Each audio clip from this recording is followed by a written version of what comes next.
The farm boy from Keokuk County wasn't supposed to be welding anything to a Sherman tank in the middle of a Belgian forest, especially not homemade explosive charges that could vaporize him and everyone within 30 yards if his hand slipped even once. But there he was, December 22, 1944, arc welder, sparking in the pre-dawn darkness, fixing nitroglycerin compounds. He'd mixed himself to the front glycis plate of his M4A3 Sherman, while his commanding officer pretended not to see what was happening 50 feet away. The Ardennes offensive had turned into something nobody in Third Army expected. The Germans weren't supposed to have King Tigers this far west. Intelligence said they were all committed to the Eastern Front. Intelligence was wrong. James Hutchinson had learned to weld on his father's farm outside Sigourney, Iowa, fixing tractors and cultivating equipment since he was 12 years old. He was 23 now, a tank driver with the 6th Armored Division, and he'd been watching American Shermans get obliterated by German heavy armor for 6 straight days. The math was simple and brutal. A Sherman's 75mm gun couldn't penetrate a King Tiger's frontal armor at any combat range. The German monster carried an 88mm main gun that could punch through a Sherman's thickest armor from nearly 2 miles away. American doctrine said you needed 5 Shermans to reliably kill 1 King Tiger, and that assumed you were willing to lose 4 of them in the process. Hutchinson had already lost 3 crews he knew personally, good men who'd shared rations with him, who'd taught him how to play poker with French currency, who'd shown him photographs of their girls back home. All of them burned alive inside steel coffins because American tanks were designed for speed and production numbers, not slug matches with the heaviest armor Germany could field. The idea came to him on December 20th, while his crew was repositioning through a bombed-out Belgian village called Vaux-les-Rosières. They'd passed an abandoned German supply dump, hastily evacuated, still smoldering from American artillery. Hutchinson had spotted wooden crates marked with lightning bolt symbols, the universal warning for high explosives. His tank commander, Lieutenant William Cordell from Pittsburgh, had ordered them to keep moving. They were already behind schedule, trying to reach Bastogne before the pocket closed completely. But Hutchinson had memorized the location, calculated the grid coordinates in his head while navigating the forest roads. He went back that night without telling anyone except his bow gunner, a skinny kid from Oklahoma named Dennis Pruitt, who'd worked in oil fields before the Army taught him to fire a .30 caliber machine gun from inside a moving tank. They loaded 6 crates into a requisitioned Jeep, drove them back to their bivouac area, and hid them under camouflage netting behind the motor pool. The charges were German Geballte Ladung, bundled stick grenades designed for close-quarters anti-tank work.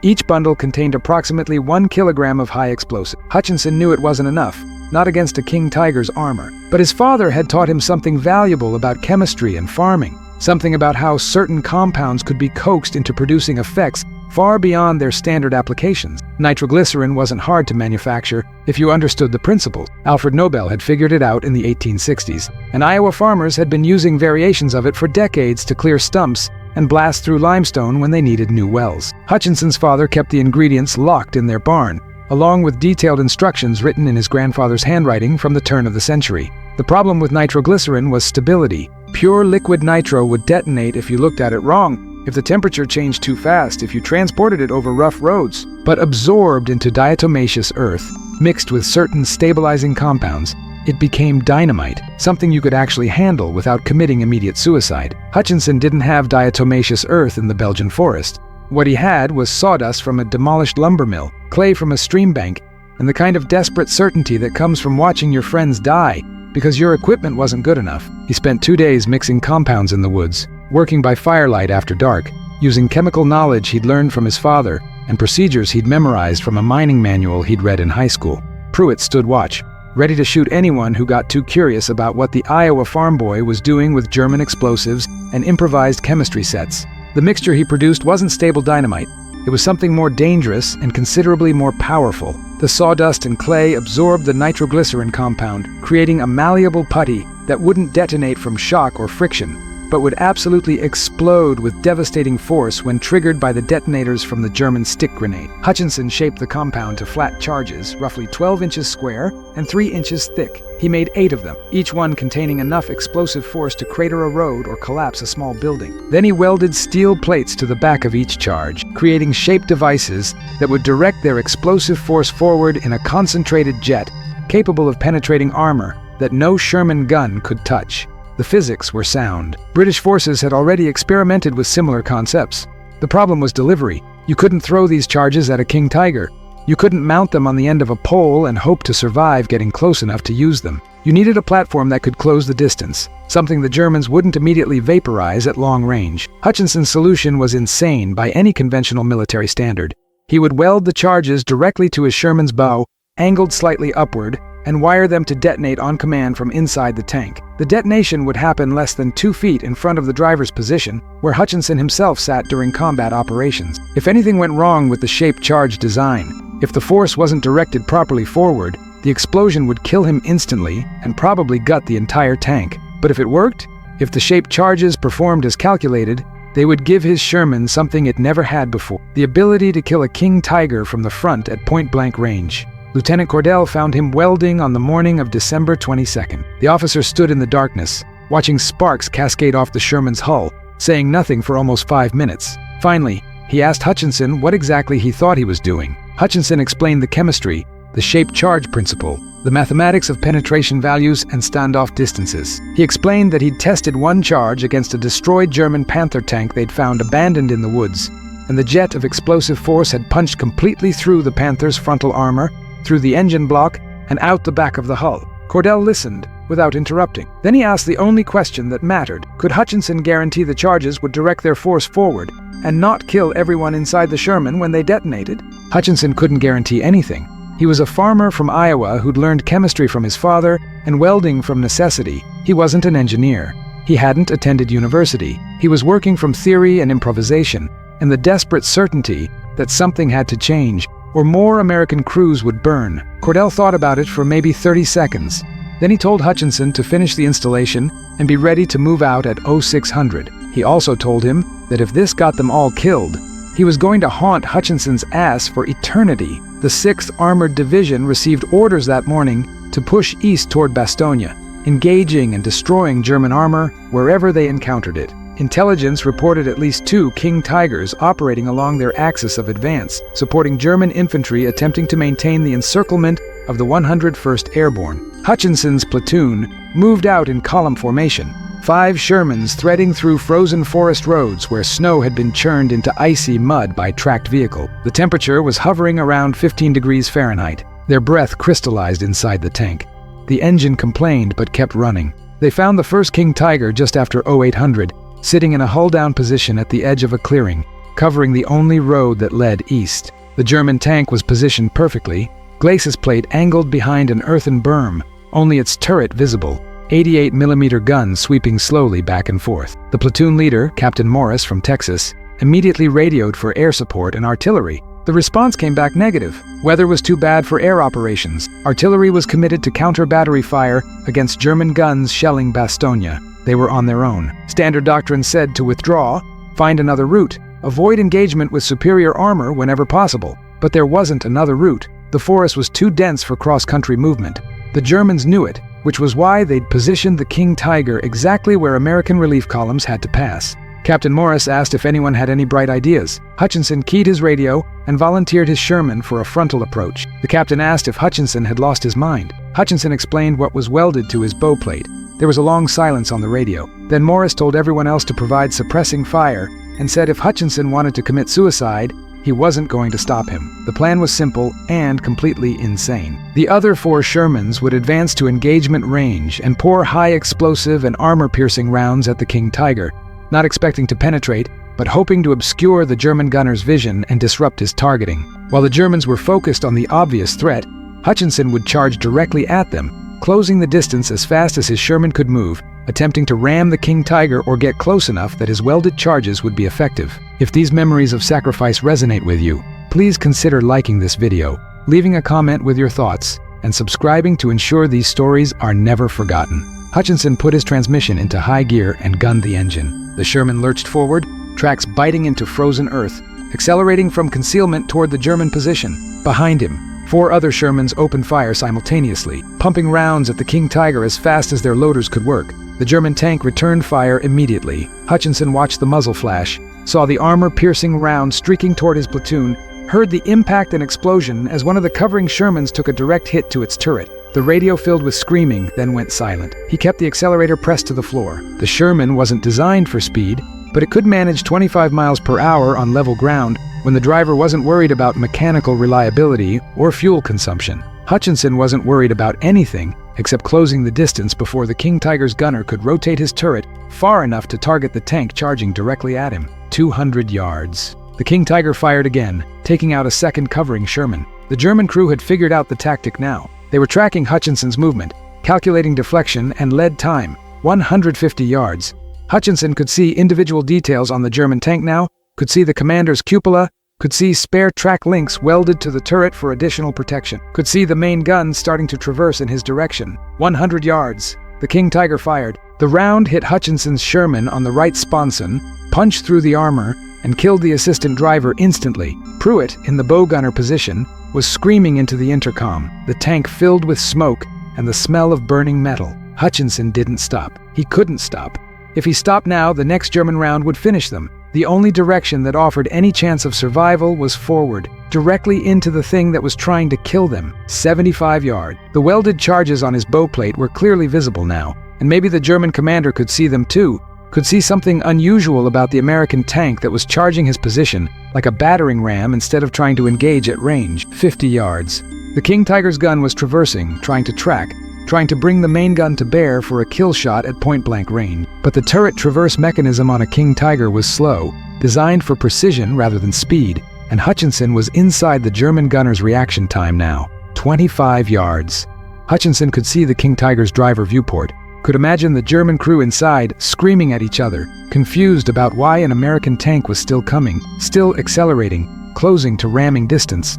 He triggered the detonators when his Sherman was less than 15 feet from the King Tiger's bow. 8 shaped charges detonated simultaneously, less than 2 feet in front of Hutchinson's position. The explosion was beyond anything he'd calculated, beyond anything he'd imagined. The Sherman's entire front end lifted off the ground from the recoil. The concussion wave shattered every vision block in the hull. Hutchinson felt his teeth crack from the pressure chain, his ears filled with blood. But the charges worked. The explosive jets, focused and directed by the welded steel plates, punched through the King Tiger's frontal armor like it was sheet metal. 68 tons of German tank absorbed 8 simultaneous penetrations, each one carrying superheated explosive force into the crew compartment. The King Tiger's ammunition storage detonated 3 seconds later. The turret lifted off the hull ring and cartwheeled 30 yards through the air before crashing into the frozen ground. The hull burned with intense white flame as onboard fuel and remaining ammunition cooked off in secondary explosions. Hutchinson's Sherman was still moving, still rolling forward on momentum, until it collided with the burning German tank and finally stopped. He sat in the driver's seat, deaf, bleeding from his nose and ears, unable to process what had just happened. Pruitt was screaming something, but Hutchinson couldn't hear him over the ringing in his skull. Lieutenant Cordell's voice finally cut through on the radio, somehow asking if they were still alive. Hutchinson keyed his transmit button, but couldn't form words. He managed to click the button twice, the signal for affirmative. The remaining Shermans in the platoon advanced past Hutchinson's position, continuing east. Captain Morris radioed for them to fall back and regroup, but Cordell countermanded the order. They had momentum now. They had a tactic that worked. They were going to keep pushing. Hutchinson spent 20 minutes getting his tank operational again. The welded charge mounts had been destroyed by the detonation, blown completely off the bow plate. The right sponson was compromised. The assistant driver's position was a catastrophe he refused to look at too closely. But the engine still ran. The transmission still worked. The main gun was still functional. He told Pruitt to strip the charges off the destroyed German stick grenades they still had. Told him to prepare more of the nitroglycerin compound using the remaining materials. If they encountered more King Tigers, they'd need to do this again. Pruitt asked if Hutchinson had lost his mind. They'd just survived an explosion that by all rights should have killed everyone in the tank. The shaped charges had worked, but barely, and only because Hutchinson's calculations had been correct down to the millimeter. Trying it again was pushing their luck past any reasonable limit. Hutchinson told him to prepare the charges anyway. They didn't have a choice. The other Shermans in the division didn't have a choice. As long as King Tigers were hunting American armor, someone needed a way to kill them from the front. They caught up to the platoon 3 hours later, near a crossroads village called Chenogne. The Germans had established a defensive position using another King Tiger and several Panzer IV, covering the approaches from multiple angles. Captain Morris was planning a flanking maneuver that would take at least 4 hours to execute and would still result in American casualties when they finally engaged. Hutchinson radioed that he had another option. Morris told him to explain. Hutchinson described the charges, described the installation process, described what would need to happen. Morris said absolutely not. There was no way he was authorizing jury-rigged explosives on regulation Army equipment. Lieutenant Cordell cut into the radio frequency. He pointed out that regulation Army equipment was getting Americans killed at a 4-to-1 ratio against heavy German armor. He pointed out that Hutchinson's improvised method had already destroyed one King Tiger with 0 friendly casualties, except the assistant driver who'd been killed by conventional fire before the charges even detonated. He pointed out that if this worked, if they could replicate the tactic, they might actually have a chance of reaching Bastogne before the 101st ran out of ammunition and medical supplies. Morris didn't respond for almost a minute. Then he asked how long it would take to prepare more charges and install them on additional tanks. Hutchinson said 6 hours, maybe 8, depending on how much help he got and whether anyone else in the division knew how to weld properly. He'd need to manufacture more compound, shape more charges, install them carefully enough that they wouldn't detonate prematurely, but would still function when triggered. Morris gave him 4 hours. They'd resume the advance at 1500, with or without the charges ready. If Hutchinson could weaponize more Shermans in that time frame, excellent. If not, they'd proceed with standard tactics and accept the casualties. Hutchinson weaponized 3 more Shermans in 3 hours and 40 minutes.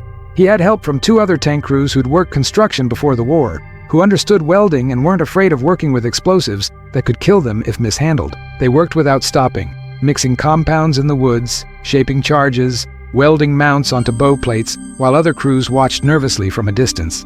The advance resumed at 1500 exactly. 4 Shermans now carried Hutchinson's improvised charges. The rest of the platoon provided covering fire and followed standard doctrine, engaging at range with main guns that everyone knew were inadequate against German heavy armor. They hit the German defensive position at 1530. The King Tiger and supporting panzers opened fire immediately, destroying 2 American Shermans before Hutchinson's modified tanks even reached engagement range. But then all 4 weaponized Shermans charged simultaneously, accelerating toward German positions from different angles, making it impossible for the King Tiger to target all of them. 2 of the Shermans were destroyed during the charge. Direct hits from the King Tiger's 88, killing the crews instantly, but the other 2 made it close enough. Both drivers triggered their charges within seconds of each other.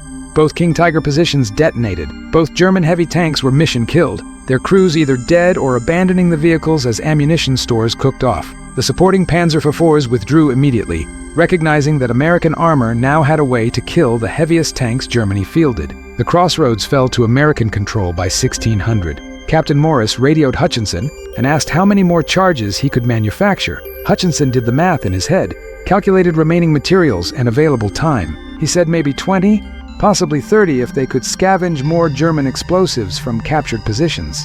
Morris told him to manufacture as many as possible. The word was spreading through Third Army. General Patton himself had been briefed on the Iowa farm boy who'd figured out how to kill King Tigers from the front. Division commanders were requesting details on the technique. Ordnance officers were asking for specifications and chemical formulas. Hutchinson spent the next 4 days manufacturing charges, installing them on Shermans, and training other crews on the detonation procedures. He worked 20-hour days, catching sleep in 30-minute intervals, surviving on coffee and Benzedrine tablets that the medics distributed to keep everyone functional. By December 26th, 42 Shermans in Third Army were equipped with Hutchinson's improvised charges.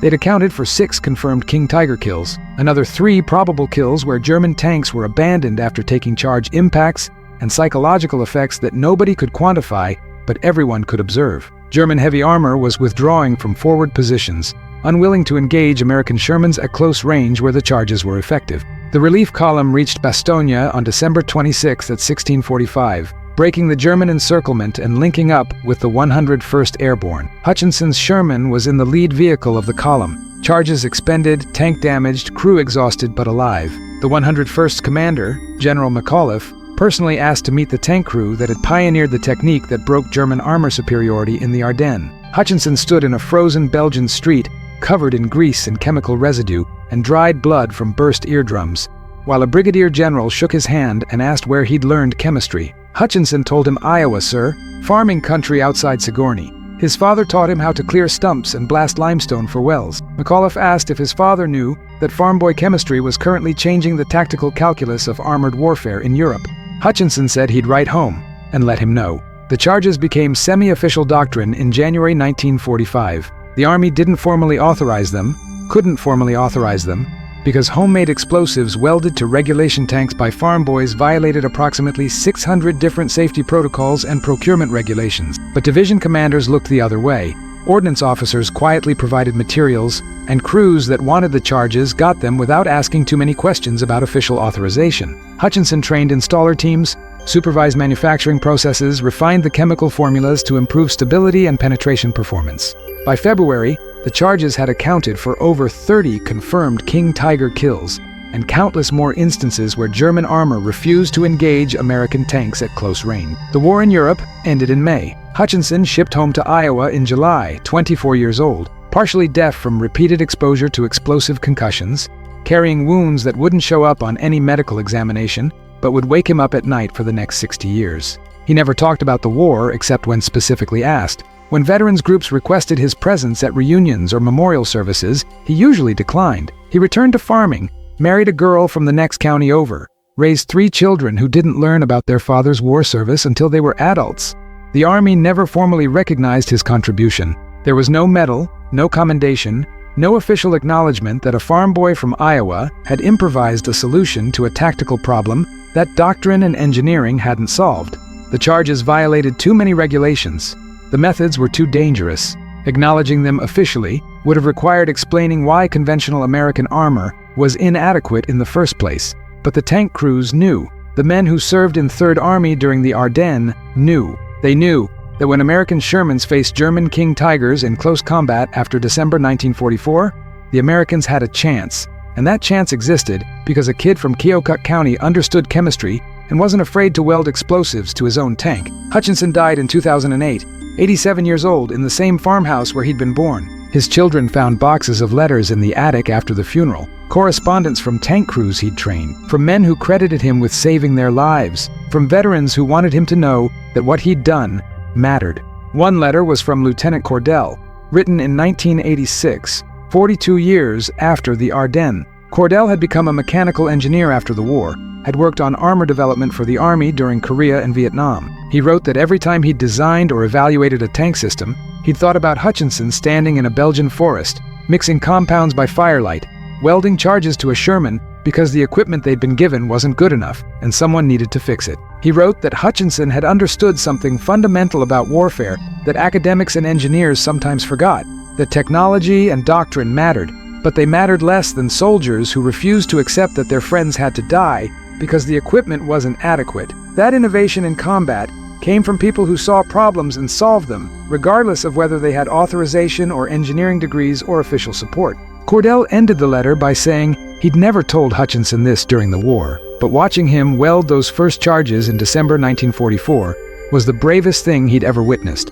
Braver than charging German positions, braver than any battlefield action, because Hutchinson had known the charges might detonate during installation, might kill him and everyone nearby, and he'd done it anyway because it was necessary. The farm boy from Keokuk County never responded to that letter. He'd filed it away with the others, hundreds of them, testimonials from men who'd survived because of improvised explosives and desperate chemistry. He never spoke about them, never showed them to his family, never sought recognition or validation. He just went back to farming, fixing tractors and cultivating equipment, using the same welding skills he'd used to mount explosive charges on Sherman tanks in a Belgian forest when the equipment wasn't good enough and someone needed to make it better. The war ended 79 years ago.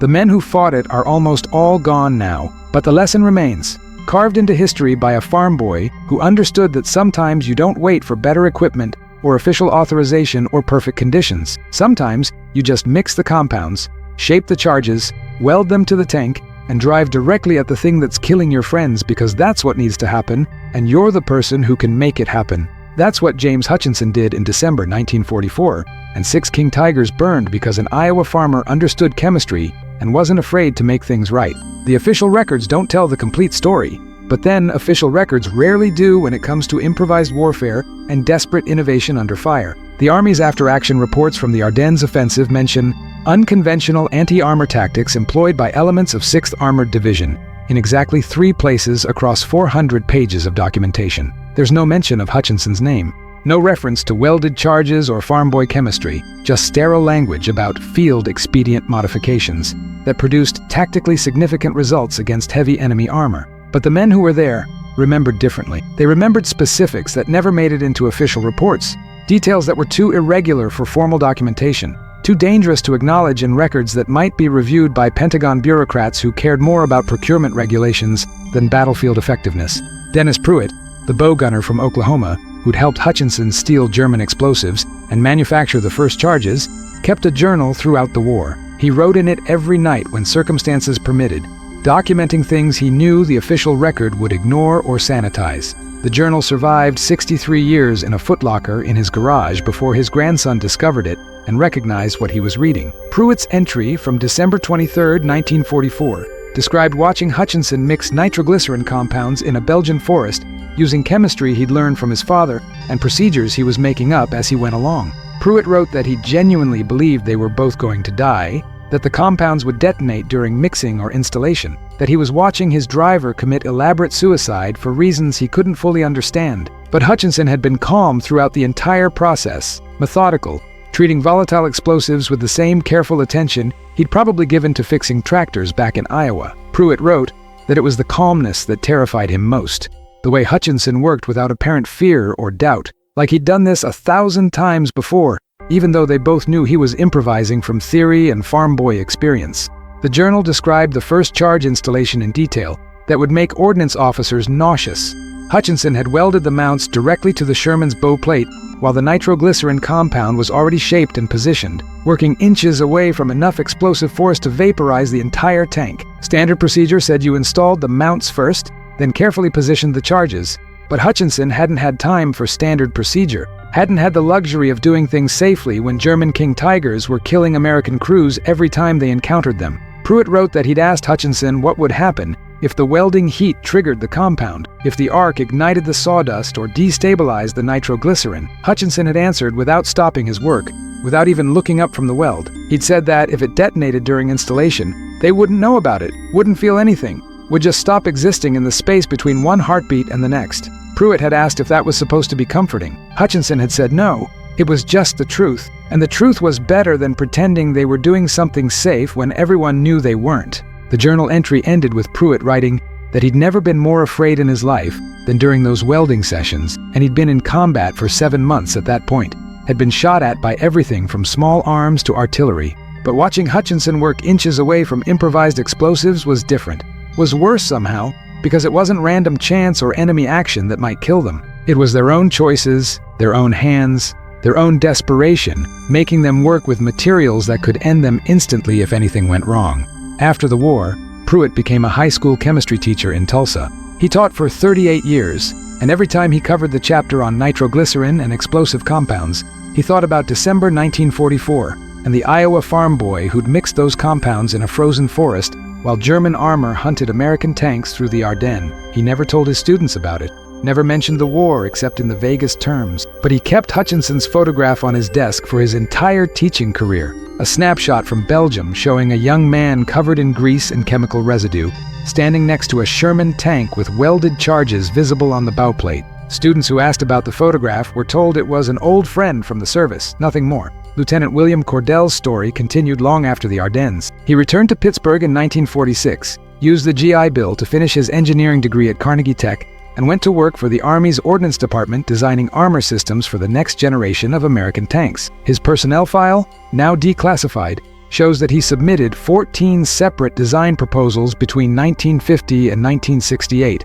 and every single one of them referenced lessons learned from field modifications observed during combat operations in European theater. He never named Hutchinson in official reports, couldn't name him without raising questions about unauthorized modifications and improvised explosives that violated every safety protocol the Army maintained.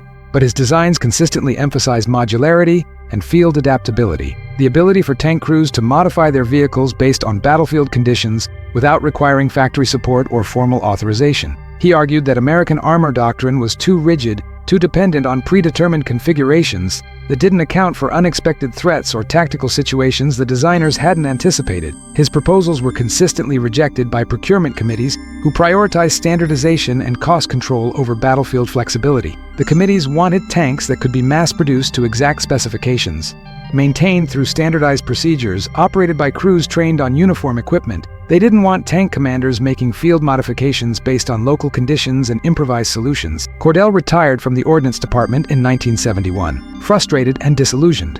His exit interview preserved in archived records, included a statement that military procurement had learned nothing from World War II, was still designing equipment based on peacetime assumptions and bureaucratic convenience rather than combat reality. He specifically mentioned the Ardennes, mentioned watching American crews die in inadequate equipment, while the procurement system insisted everything was fine because the tanks met specifications. He mentioned a driver from Iowa who'd understood that specifications didn't matter when your friends were burning alive, that sometimes you ignored regulations and fixed the problem yourself because waiting for official solutions meant more people died. The interviewing officer noted in the file that Cordell seemed emotionally compromised regarding procurement processes and unable to maintain professional objectivity about equipment design priorities. The interview ended early, and Cordell's statement about improvised solutions and Iowa farm boys was quietly filed away without further investigation. If these memories of sacrifice resonate with you, please consider liking this video, leaving a comment with your thoughts, and subscribing to ensure these stories are never forgotten. Captain Morris, the platoon leader from Texas who'd authorized Hutchinson's charges after initial resistance, never spoke publicly about the Ardennes after the war.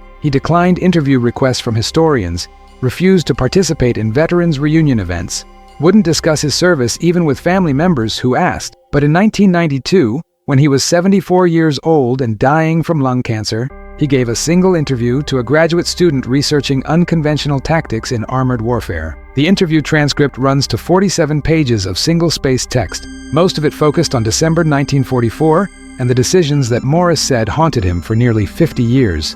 He talked about watching 2 Shermans in his command burn after engaging the first King Tiger, about listening to men scream on the radio while their tanks cooked off around them. He talked about knowing that continuing the advance meant more crews would die, but withdrawing meant the 101st Airborne at Bastogne would run out of supplies and ammunition. Morris described the moment Hutchinson volunteered to charge the King Tiger with improvised explosives welded to his bow plate. Morris said his first instinct was to refuse, to forbid any such modification, because it violated every safety protocol and common sense dictate about handling explosive. But then he'd calculated the alternative, had done the math about how many more Shermans he'd lose trying to flank or suppress a King Tiger in a prepared position, and the math was brutal. Standard doctrine said 5 Shermans to kill 1 King Tiger, with expected losses of 3 to 4 American tanks. Morris had 7 Shermans under his command at that moment. Engaging conventionally meant he'd lose most of them, might not even destroy the German tank, would definitely fail to break through to Bastogne.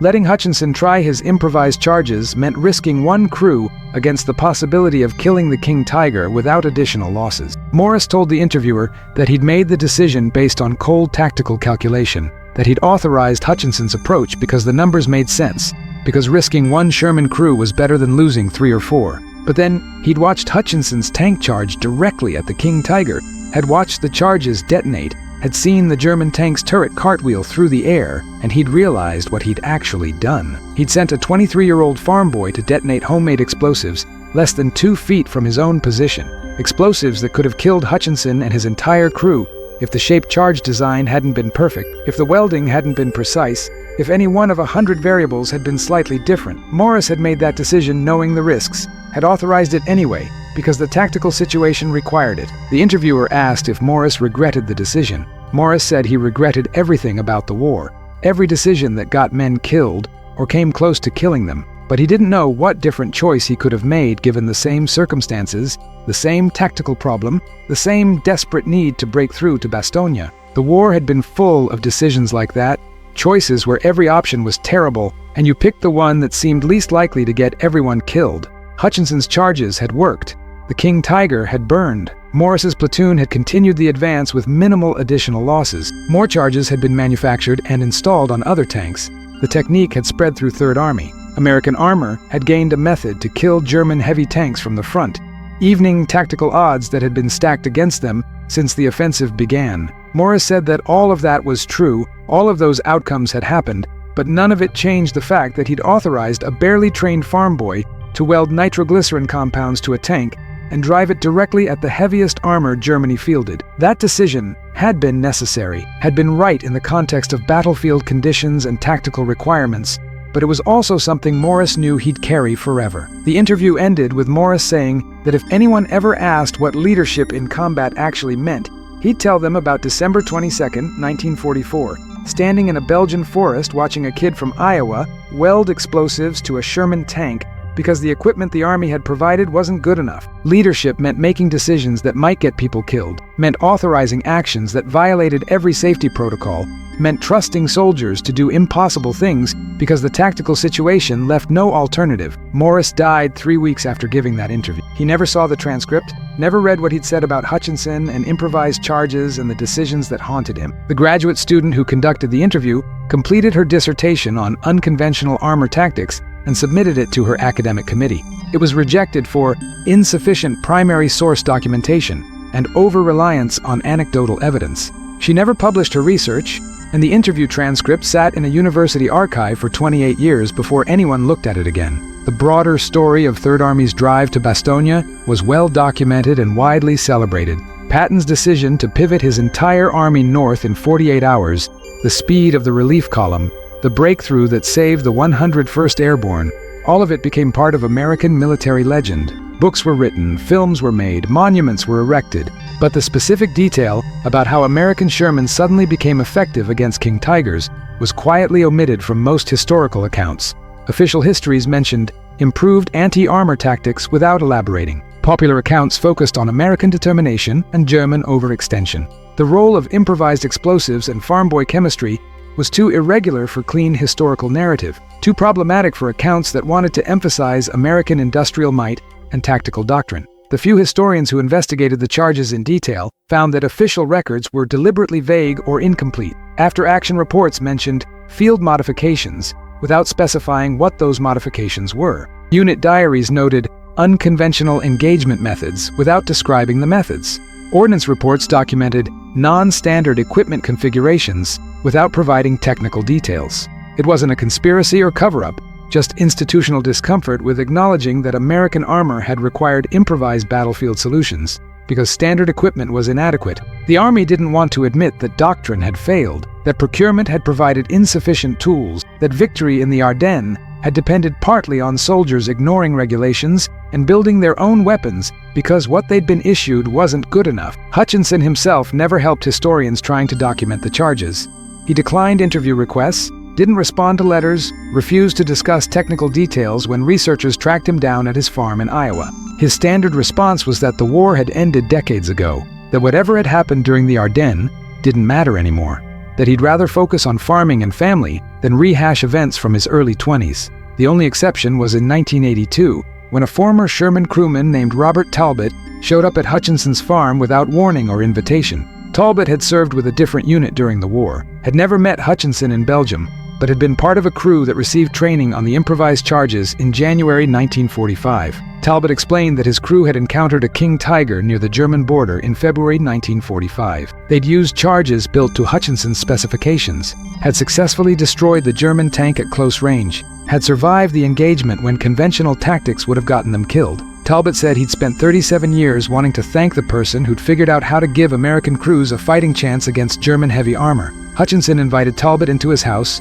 made coffee, and they talked for 6 hours. Hutchinson's wife later said it was the only time she'd ever heard her husband discuss the war in any detail, the only time he'd acknowledged what he'd done in Belgium or why it had mattered. Talbot asked Hutchinson how he'd known the charges would work, how he'd been confident enough in his calculations to weld explosives to his own tank and drive it at a King Tiger. Hutchinson said he hadn't been confident at all, had been terrified the entire time, had known the charges might fail or detonate prematurely or simply not penetrate the German armor, but he'd also known that doing nothing meant more American crews would die, and he hadn't been able to accept that when there might be a solution. The chemistry had been sound, he explained. The shape-charge principle was well established. The materials were adequate if handled carefully. The welding techniques were straightforward. The real uncertainty had been whether he could execute everything precisely enough under field conditions with improvised equipment while German armor was actively hunting American tanks through the forest. Talbot asked if Hutchinson had been afraid during the charge at the first King Tiger. Hutchinson said he'd been too focused to be afraid during the actual approach, too concentrated on driving and timing and triggering the detonators at the right distance. The fear had come afterward, when the adrenaline faded and he'd realized how close they'd come to dying, how many things could have gone wrong, how much luck had been involved alongside the planning and execution. They talked about other crews who'd used the charges, about tanks that had successfully engaged King Tigers, about the tactical shift that occurred once American armor had a method to kill German heavy tanks from the front. Talbot estimated that the charges had saved dozens of Sherman crews during the final months of the war, maybe hundreds if you counted the engagements that never happened, because German armor withdrew rather than face modified American tanks at close range. Hutchinson said he'd never thought about it in those terms, had never calculated how many people might have benefited from what he'd done in December 1944. He'd just been trying to solve an immediate problem, trying to keep his friends alive, trying to make inadequate equipment work against a threat it wasn't designed to face. Talbot left the farm that evening,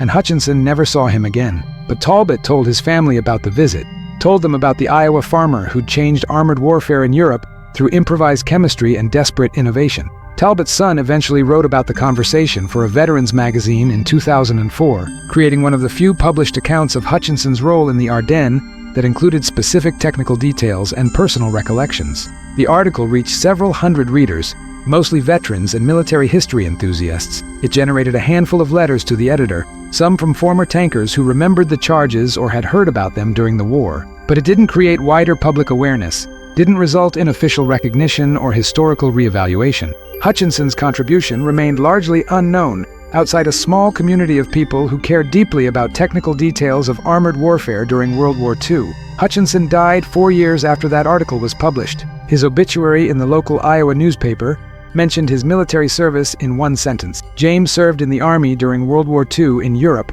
No mention of the Ardennes, no reference to King Tigers or improvised charges, no acknowledgement that he'd pioneered a technique that changed tactical calculations for an entire armored division during one of the war's most critical battles. His children discovered the letters after his death, hundreds of them spanning 6 decades, from tank crews and veterans and soldiers who wanted Hutchinson to know what he'd done had mattered. The letters were filed chronologically in boxes in the attic, organized meticulously, clearly read and saved even though Hutchinson had never responded to most of them. One letter stood out, written in 1946 by a Sherman commander named Eugene Bradford who'd served with 4th Armored Division during the final push into Germany. Bradford wrote that his crew had used Hutchinson's charges to destroy a King Tiger near Koblenz in March 1945, but the detonation had gone wrong somehow, had partially failed, and the German tank had returned fire before they could retreat. Bradford's tank had been hit and disabled. His loader had been killed instantly. His gunner had lost both legs. Bradford wrote that he didn't blame Hutchinson for what happened, understood that improvised explosives in combat conditions would never be perfectly reliable, recognized that the charges had saved more crews than they'd failed. But he wanted Hutchinson to know that the technique carried costs, that some of the men who'd used those charges hadn't survived, that innovation and desperation and battlefield improvisation came with consequences. The letter ended with Bradford saying he still thought Hutchinson had done the right thing, that developing the charges had been necessary and important, but that righteousness didn't erase the weight of knowing that some of the people who'd used them had died. Bradford said he carried that weight himself, had made decisions during the war that got people killed, and he wanted Hutchinson to know he wasn't alone in carrying it. Hutchinson had saved that letter for 62 years, had kept it separate from the others in its own folder, had apparently read it multiple times based on the wear on the paper. He'd never responded to Bradford, had never acknowledged the letter or addressed its contents, but he'd kept it, had made sure it was preserved, had treated it differently from all the other correspondents that thanked him or praised him or told him he'd been a hero. His oldest daughter, reading through the letters after the funeral, understood what that meant. Her father had carried the weight of his decisions for his entire adult life, had known that his improvised charges had saved some crews and failed others, had lived with the knowledge that his innovations had consequences he couldn't fully control. The praise and gratitude from successful crews hadn't erased that weight, hadn't made him feel better about the times the charges had failed or the men who died using them. He'd just lived with it, silently, the way he'd lived with everything else from the war. He'd gone back to farming, raised his family, fixed tractors, and tended crops, never seeking recognition or discussing his service unless absolutely necessary. The weight had been his to carry, and he'd carried it without complaint or explanation, the same way thousands of other veterans carried weights from their own wars and their own decisions. The farm boy from Keokuk County had understood something fundamental about innovation in combat that military theorists and historians sometimes missed, that solving problems saved lives, but solutions themselves carried costs, and the people who developed them lived forever with the knowledge of both the lives saved and the lives lost in the process. James Hutchinson welded explosive charges to his Sherman tank in December 1944 because American crews were dying and someone needed to fix the problem. The charges worked, killed King Tigers, changed tactical calculations, saved dozens of crews during the final months of the war. But they also failed sometimes, also killed American soldiers sometimes, also carried consequences that Hutchinson bore without discussion or recognition for the rest of his life. That's the complete story, the version that doesn't fit cleanly into official histories or heroic narratives. A farm boy who understood chemistry, who improvised solutions under fire, who saved lives and lost lives, and carried the weight of both until he died at 87 in the same Iowa farmhouse where he'd been born. The war ended 8 decades ago, but the lesson remains carved in letters stored in attic boxes and journal entries preserved in footlockers. Sometimes soldiers fix problems that doctrine and procurement couldn't solve. Sometimes innovation requires accepting risks that regulations would never authorize. Sometimes the people who change everything do it quietly, without recognition, carrying consequences nobody else sees. That was James Hutchinson in December 1944. Welding charges, mixing compounds, driving at King Tigers because that's what needed to happen, and he was the one who could make it happen, even knowing the weight he'd carry forever afterward.